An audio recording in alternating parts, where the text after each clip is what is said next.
தாயே தமிழே, தமிழ்நாடே தாய்நாடே, அவையில் வீற்றிருக்கும் பெரியோர்களே, அனைவருக்கும் வணக்கம். அனைத்து பெற்றோர்களும் ஆசைப்படுறது என்ன அப்படின்னா, தன்னுடைய குழந்தை ஒரு நல்ல குழந்தையா வளரணும், இந்த நாட்டில ஒரு நல்ல குடிமகனாக வளரணும், தாய் தந்தைக்கு பெருமையும் புகழையும் ஈட்டி தரணும் அப்படிங்கிறது மட்டும்தான். அப்படிப்பட்ட பிள்ளைகள் எப்படி இருக்க வேண்டும்னு ஒரு பாடல்ல சொல்லியிருக்காங்க. நல்ல பேரை வாங்க வேண்டும் பிள்ளைகளே, நம் நாடு என்னும் தோட்டத்திலே நாளை வளரும் பிள்ளைகளே அப்படின்னு சொல்லியிருக்காங்க.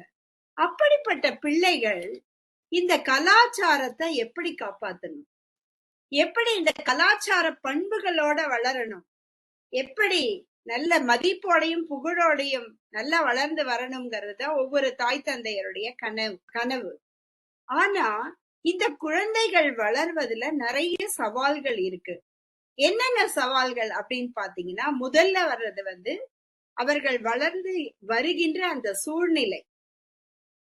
இரண்டாவது பாத்தீங்கன்னா ஆடை, அவர்கள் அணியக்கூடிய ஆடையில கூட பிற கலாச்சாரத்தினுடைய அணுகுதல் வரதுனால அது மாறிவிடுகின்றது. அதாவது மேற்கத்திய உடை மீது உள்ள காதல் அப்படின்னு கூட சொல்லலாம், இந்த குழந்தைகளை பாதிக்குது.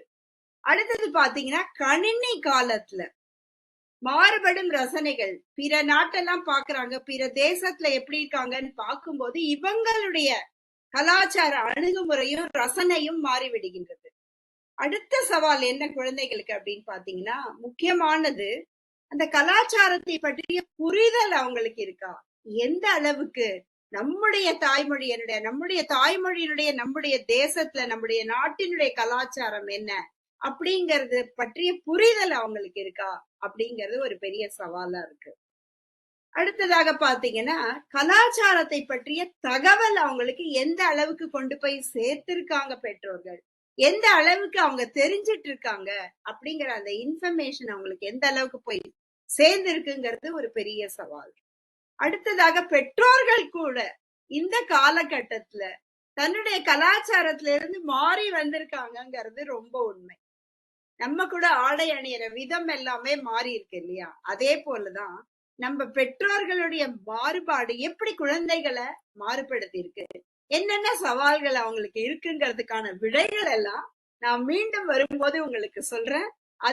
அதை எப்படி சமாளிக்க வேண்டும், சவாலே சமாளி அப்படிங்கறத பத்தி நான் உங்களுக்கு விரிவா சொல்வேன். மீண்டும் சந்திக்கலாம். வாய்ப்பிற்கு நன்றி, வணக்கம்.